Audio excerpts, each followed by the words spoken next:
All right, Track Wrestling here at Super Bowl Media Day with New England Patriots offensive lineman James Ferentz. Lots of wrestling questions coming your way, James. You go back to high school. You're a state finalist. What are your most vivid recollections about your time on the mat? What did you get out of your time on the mat? What's great about wrestling is, when you're out there, wrestling, it's just one-on-one.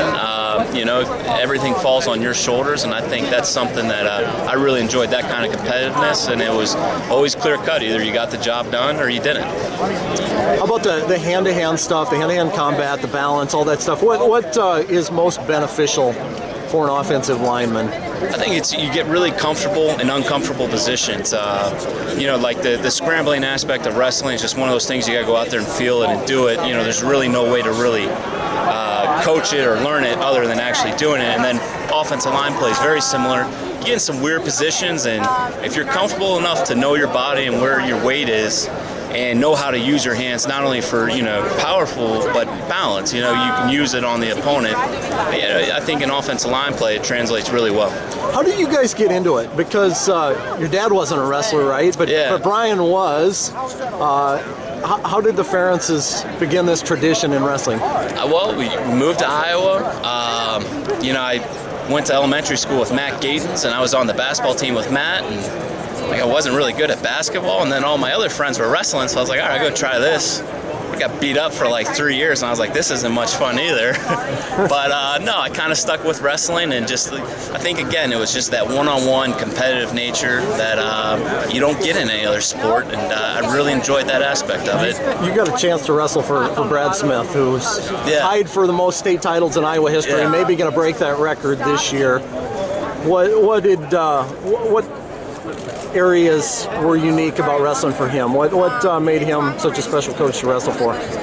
Brad was, you mentioned my family didn't know much about wrestling growing up, so, I didn't know anything about, the course of a season. You go from junior high to high school, your season's like infinitely times longer, right? So, Brad, really did a great job of guiding us through the course of the year, getting us ready at the right times. I remember coming out of the Christmas break a few times, just why is, Coach Smith working us so hard? What are we pushing for right now? But, Brad knew when to take off and then when to push you, and, I really relied on him, and Jamie Chamberlain was another guy who worked with the upper weights at City High while I was there, two guys who really just helped guided you through, the mental part of the season and how to kind of know when you're just putting your head down, grinding away, there's no light at the end of the tunnel, and then they knew when to, really lighten up and get you ready for the big tournaments at the end of the year. State finalist, you wrestled Eric Thompson in the finals. He went on to win 3 NAIA national titles. I'm trying to remember how that match played out. It was just like a scramble situation, right? It got kind of wild at the beginning and kind of one of those go for broke type positions. Yeah, I wrestled Eric earlier in the year, and talk about wrestling like a guy who's just head and shoulders better than you. I had no business being on the mat with him, and going into we wrestled earlier in the year, and he took me down at will. I had some success, in referee position, and so when we came into the finals, I was like, all right, so how do we attack this guy? And the plan was really just kind of try and grind it out as long as I could. But then in the first period, he kind of pushed into me in an over-under position, and I kind of had a chance to launch him, and it ended up with me on my back. And so, no, it was, but it was, again, it came down to competing against the best, which, I didn't have any business being there with Thompson, but it was still a great experience, and you really learn a lot about yourself competing with someone at the highest level like Eric was. How many living room go-rounds did you and Brian have back in the day? Not that many. Brian, still thinks he's probably the better wrestler, but there might be some hidden footage somewhere at the City High Wrestling Room. I threw him around a little bit. How much you pay attention to what's going on now with the Hawkeye wrestlers and City High wrestlers that you're pretty proud of the fact they won the conference. Yeah, it's fun following along. That's something too. You grow up in Iowa and you start to understand just what makes wrestling so special, and you go to the state tournament a couple times, and just it's such a cool event, and it's such a great sport that you wish was more popular throughout America. But so now after doing it growing up, living it, it's really fun to follow them, and then obviously you follow your old high school like City High. It's kind of cool to see those guys have a lot of success at the tournament, at the NBC tournament, and I know they haven't done that for a while. but yeah, it's always fun. You try and follow on Twitter, keep up with those guys, and then when my wife and I are back in town, we love to sneak over to Carver for some of the big duels, and it's just it's a great sport.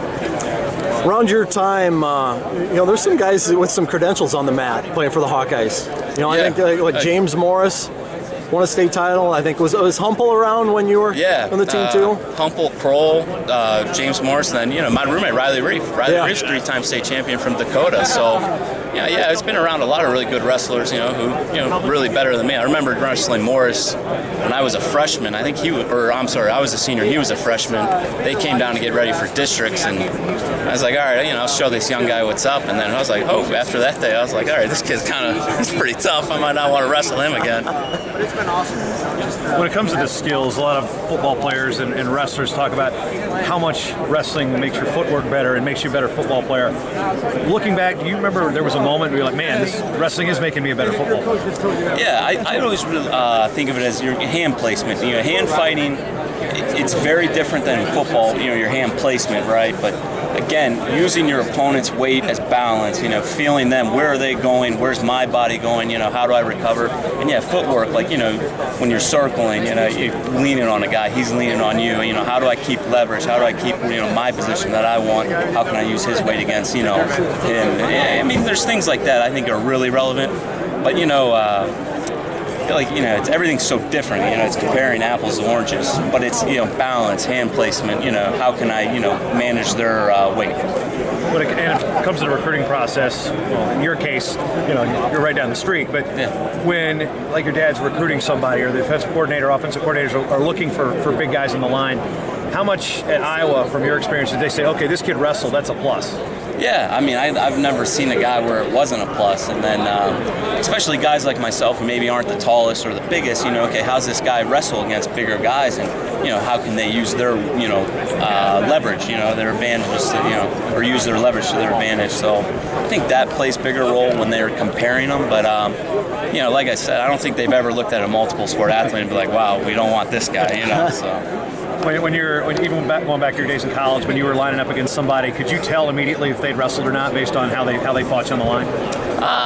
No, I usually try to do a little scouting report, because if I was going to play against a wrestler, as you guys have been around the sport, the mentality of wrestlers is just a whole nother breed, and if you don't have your work hat on when you're going against someone who has wrestled, you could be in for a long day. What are some similarities about, linemen kind of often toiling in obscurity, whereas wrestlers, that's pretty much their mantra, man? I mean, what are the similarities that you've experienced from life in the offensive line and life as a wrestler? Yeah, I don't know. I mean, I correlate them as good things. Guys who just, I don't know, you just enjoy, putting your head down, going to work, and, understanding that you're not going to have an instant result. It takes time, and, I think that's the biggest similarity, that we're willing to put in the time and effort. If there's a message you could send to every high school football coach in America that's maybe saying, I don't need my kids to wrestle, I need them in the weight room, what message would you give them? You're wrong. That's about it.